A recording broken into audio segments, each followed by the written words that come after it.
কৃষ্ণ বলে কাঁদা। কলিযুগে চৈতন্য চরিতামৃতে বললেন যে যে যত ভাবে মূল্যবান আর কঠিন তপস্যায় করুক না কেন, কলিযুগে একমাত্র জীবের শ্রেষ্ঠ উপাসনা হলো যে যত কৃষ্ণ বলে কাঁদবে। কৃষ্ণ বলে কাঁদার চেয়ে অত্যাধিক এর চেয়ে শ্রেষ্ঠ আর উপাসনা কলিযুগে নাই। তাহলে কাঁদবে কিসে? কাঁদবে কিসে? কাঁদার কৌশল জানতে হবে। বললো এতদিন সাধু সঙ্গ করছি, কই কোনদিন তো কৃষ্ণ প্রেম উদয় হলো না। হেমা, অনুভব না থাকলে কখনো কিছু লাভ করা যায় না। মুকুন্দ নামে এক ভক্ত ছিল, মহাপ্রভুর সপার্ষদের একজন। দৈনন্দিন সেবার সঙ্গনে প্রভু ভাগবত আলোচনা করে। সেদিন আলোচনা হচ্ছে সুদামা চরিত্র, বৃন্দাবনে সেই আশ্চর্য ঘটনা। কৃষ্ণ দর্শনে যাচ্ছে সমগ্র পৃথিবীর শ্রেষ্ঠ ভিখারি যিনি, যার মতো দরিদ্র পৃথিবীর মধ্যে কেউ নাই। এত দরিদ্র সুদামা কৃষ্ণ দর্শনে যাচ্ছে। স্বয়ং দাঁড়ি তাকে ভিতরে প্রবেশ করতে দিলেন না, কিন্তু কৃষ্ণ অন্তর্যামী জানার পরে সিংহাসন থেকে ছুটে আসলেন। আমার প্রিয় সখা সুদামা এসেছে আমার দ্বারে, দাড়িগণ প্রবেশ করতে দিচ্ছে না। অতি তাড়াতাড়ি করে এসে সুদামাকে দেখে বুকে জড়িয়ে নিলেন। ত্রেতা যুগে যখন রামচন্দ্র সীতা লক্ষ্মণকে নিয়ে বনবাসে গেলে ভরত অনুপস্থিত। ভরত যখন মামার বাড়ি থেকে ফিরলেন, দাদারা কই? বললো বনে গেছে। কেন? বললো পিতৃসত্য রক্ষার্থে। ভরত গেলেন দাদাকে আনতে। যে রাজ্যে রামচন্দ্র নাই সে রাজ্যে আমিও থাকবো না। চললেন দাদাকে আনতে, কিন্তু দাদা আসলেন না। পিতৃবাক্য রক্ষা করতে হবে, 14 বছর আমার বনে থাকতেই হবে। তবু অনেক নিবেদন করলো, না দাদা চলো দাদা, তোমার রাজসিংহাসন রাজমুকুট তোমার অপেক্ষা করছে।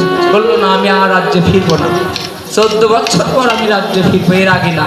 বললো তাহলে তোমার চরণে 2টি খড়ম দাও, এই 2টি খড়ম নিয়ে আমি রাজত্ব করব। কিভাবে? বললো তোমার 2টি চরণের খড়ম তোমার সিংহাসনে রেখে আমি দাঁড়িয়ে থেকে রাজত্ব করব। তবু তোমার সিংহাসনে আমি কোনোদিন বসবো না দাদা। হরিব হরিব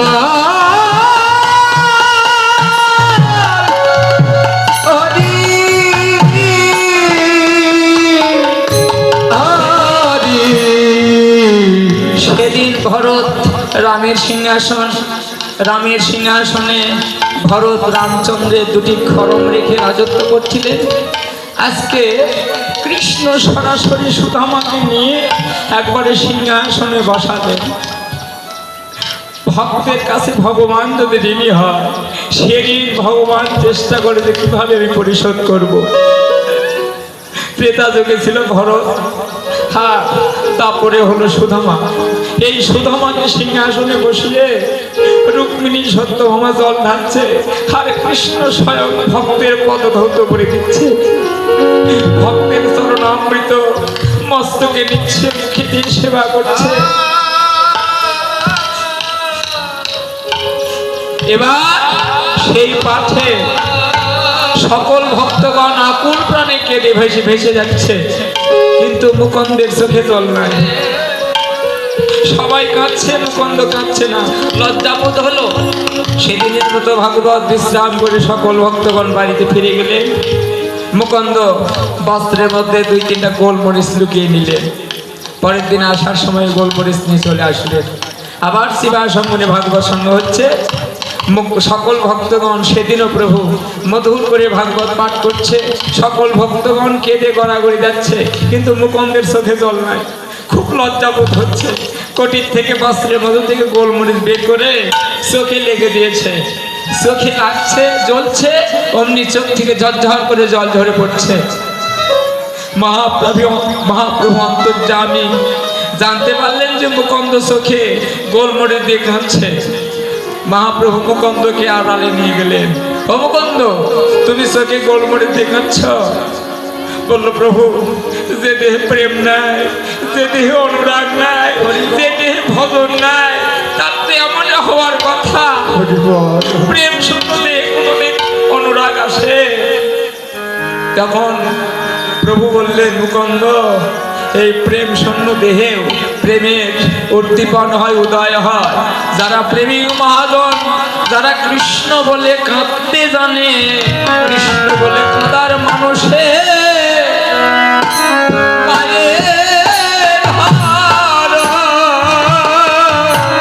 কৃষ্ণ বলে কাঁদা মানুষে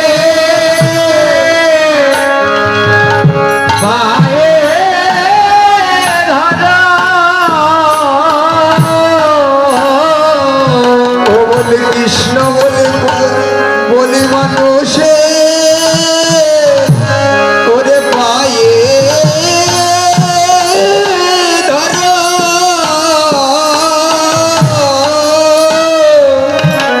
কৃষ্ণ বলে কাঁদা মানুষে পায়ে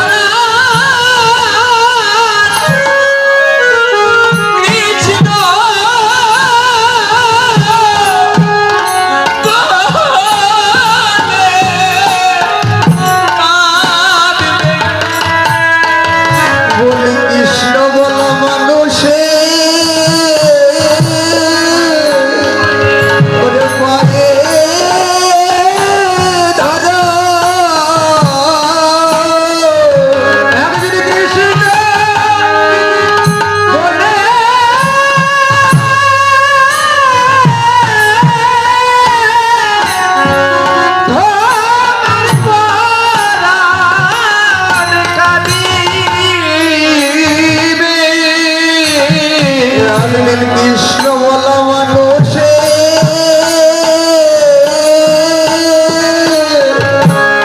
ওরে পায়ে ধরো। কৃষ্ণ বলে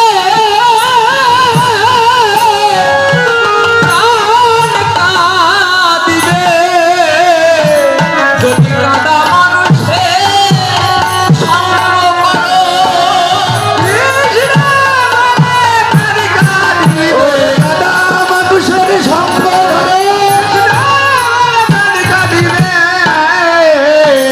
কৃষ্ণ বলা মানুষে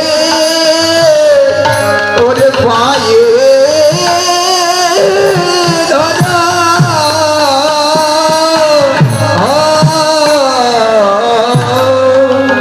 অনুরাগের পথে দাঁড়ালেন বৈষ্ণব আচার্য। সেট সার্ভিংটা খুব একটা হচ্ছে না ভাই, সেটটা মানে কিরকম ঝ্যান ঝ্যান করছে।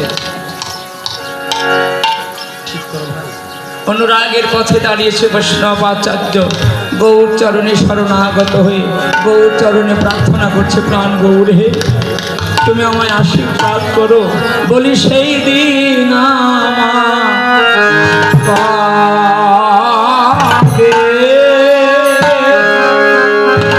হবে রে,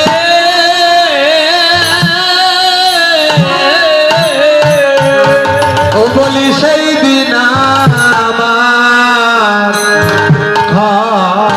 হবে হবে রে, বলি সেই দিন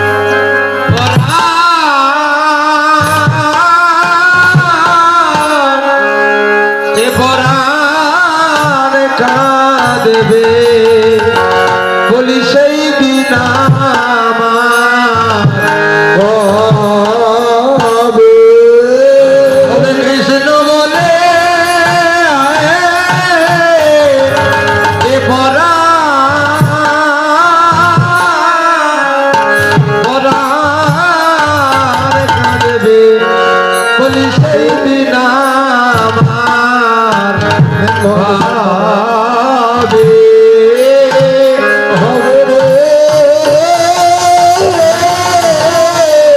সেই দিন আমার তবে হরে কৃষ্ণ বলে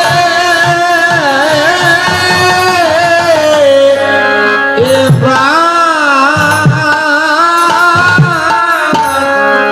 প্রাণ কাঁদবে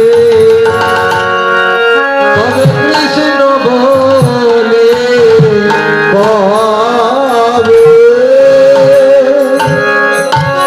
বলো কৃষ্ণ বলে আমারে প্রাণ পরাণ কাঁদবে তবে কৃষ্ণ প্রেম পাবে প্রাণ কাঁদবে সেই দিন আমার কবে হবে? ওরে সেই দিন আমার কবে হবে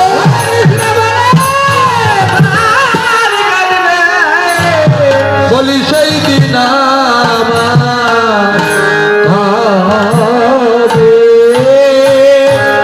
হবে রে সেই দিন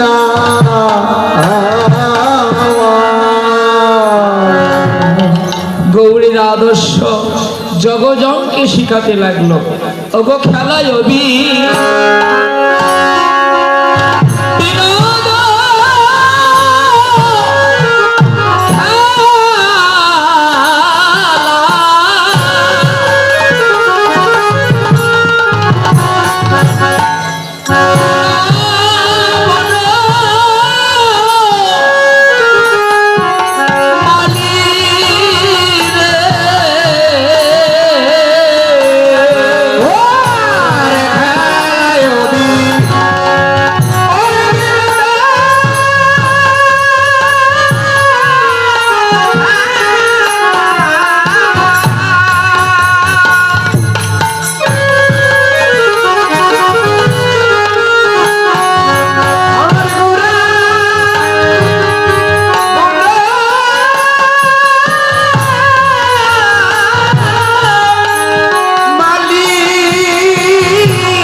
হরি